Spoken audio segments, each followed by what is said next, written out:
الصلاة والسلام على رسوله الكريم وعلى آله وأصحابه ومن تبعهم بإحسان إلى يوم الدين أما بعد. لائق صد احترام مصلیان اکرام اور پردہ نشین خواتین اسلام، صحیح بخاری کتاب الرقاق سے درس حدیث کا سلسلہ چل رہا ہے، اور آج آپ کے سامنے جو حدیث پیش کی جائے گی بڑی پیاری حدیث ہے اللہ کے رسول صلی اللہ علیہ وسلم کی. عثمان ابن عفان رضی اللہ تعالی عنہ کے غلام ہیں جن کا نام ہے حمران بن آبان. کہتے ہیں کہ سیدنا عثمان رضی اللہ تعالی عنہ ایک مجلس میں بیٹھے تھے، تو میں نے ان کے لیے وضو کا پانی لایا تو انہوں نے خوب اچھی طرح سے وضو کیا. جہاں بیٹھے تھے وہیں پر پھر کہا کہ میں نے اللہ کے نبی کو ایسے ہی بیٹھے وضو کرتے ہوئے دیکھا ہے، اور آپ نے فرمایا کہ جو اس طرح وضو کرے اور اس کے بعد مسجد آ کر 2 رکعت نماز پڑھے اور پھر مسجد میں بیٹھ جائے تو اللہ رب العالمین اس کے پچھلی گناہوں کو معاف کر دیتا ہے. پھر اللہ کے نبی نے فرمایا لا تغتروا، تم دھوکے میں نہ پڑ جانا. اس حدیث کے کئی فائدے ہیں، اس میں کئی ایک باتیں ہیں. پہلی چیز تو یہ کہ میں نے اس سے پہلے بھی اس کی طرف اشارہ کیا تھا آپ کو درس حدیث میں، صحابہ اکرام حدیثوں کے بیان کرنے میں بڑے محتاط شخصیت ہیں. وہ اللہ کے نبی صلی اللہ علیہ وسلم کو جس حال میں جیسے بیٹھے ہوئے دیکھتے تھے، حدیث بیان کرتے ہوئے بتا دیتے تھے کہ اللہ کے نبی اس طرح بیٹھے تھے یا آپ نے یہ بات اس انداز میں کہی تھی. یہاں بھی عثمان ابن عفان رضی اللہ تعالی عنہ اللہ کے نبی کے عمل کو بیان کر رہے ہیں کہ آپ اپنی جگہ پر بیٹھے رہیں. وضو کا پانی لایا گیا اور آپ نے وضو کیا. پھر کہا فاحسن الوضوء، جو بہت اچھی طرح سے وضو کرے. بہت اچھی طرح سے وضو کا کیا مطلب ہے؟ بہت اچھی طرح سے وضو کا کیا مطلب ہے؟ اچھی طرح وضو سے مطلب ہے کہ وضو بالکل اللہ کے نبی کی سنت کے مطابق ہونا چاہیے. آپ نے جو وضو کا طریقہ بتلایا ہے اسی طریقے پر انسان وضو کرے.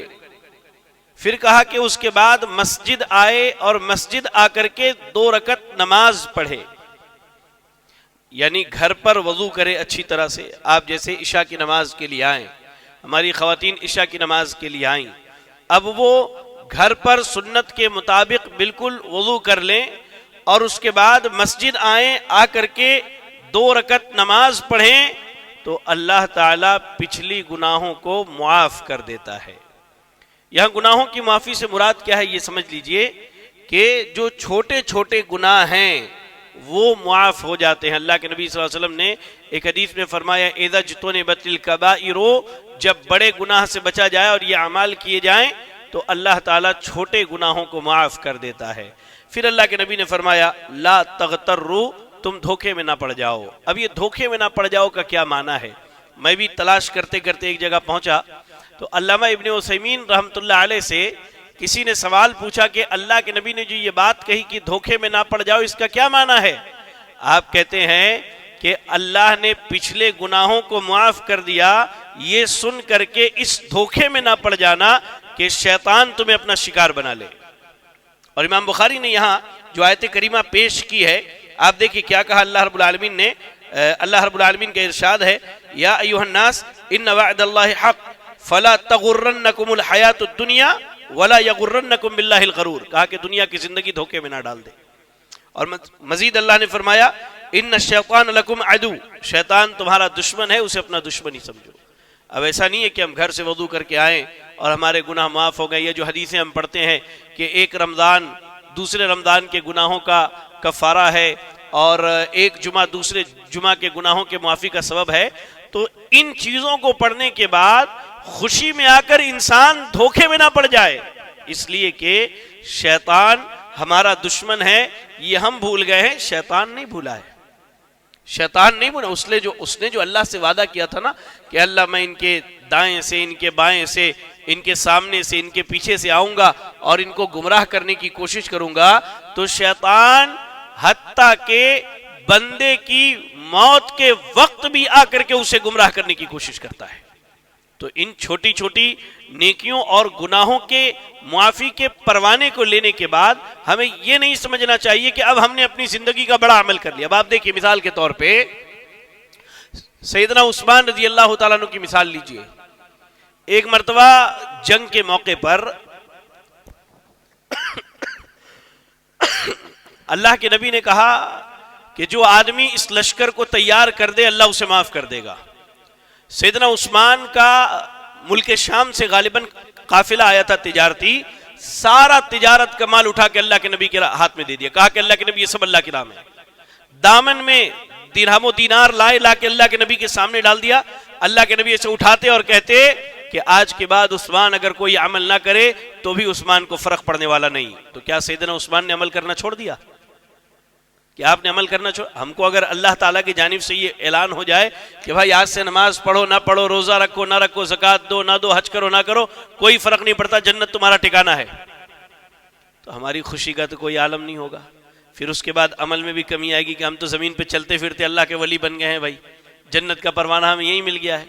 لیکن عثمان ابن عفان رضی اللہ تعالی عنہ نے پوری زندگی عمل کرنا نہیں چھوڑا، حتیٰ کہ ان کی جب موت ہوتی ہے تو تلاوت قرآن کے وقت ہوتی ہے، تلاوت قرآن کے وقت ہوتی ہے، جبکہ اللہ کے نبی نے انہیں عشرہ مبشرہ میں سے رکھا کہ 10 صحابہ ایک مرتبہ میں اللہ کے نبی نے جن کے جنت ہونے کی خوشخبری، جنتی ہونے کی خوشخبری سنائی، عثمان ابن عفان ہیں، 10 میں سے ایک ہیں آپ۔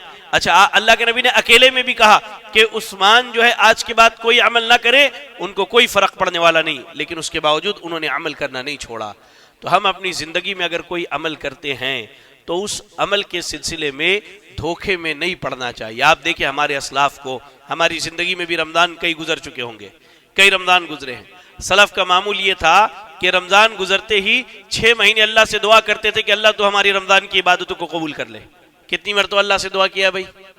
ہاں ہماری بہنیں ذرا سوچیں کتنی مرتبہ اللہ سے دعا کیا آپ نے کہ اللہ تو رمضان کی عبادت کو قبول کر لے، اور جب 6 مہینہ گزر جاتا تو دعا کرتے اللہ تو ہمیں رمضان تک پہنچا دے۔ اللہ اکبر۔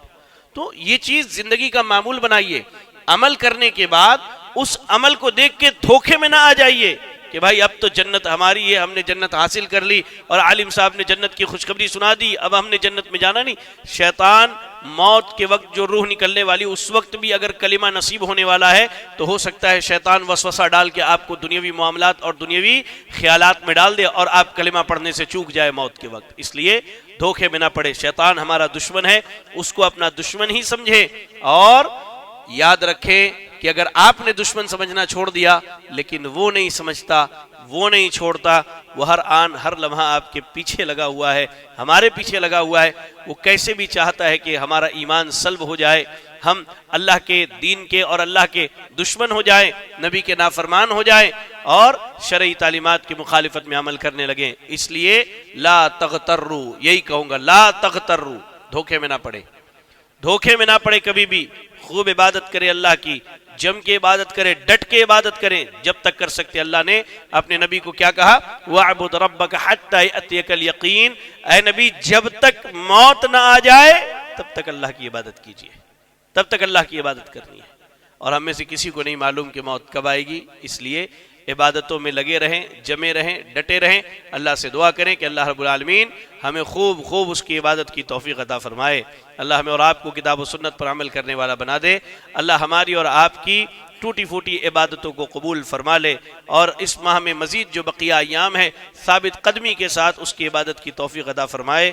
آمین وآخر دعوانا الحمدللہ رب العالمین۔ جزاکم اللہ خیرا۔ السلام علیکم ورحمۃ اللہ وبرکاتہ۔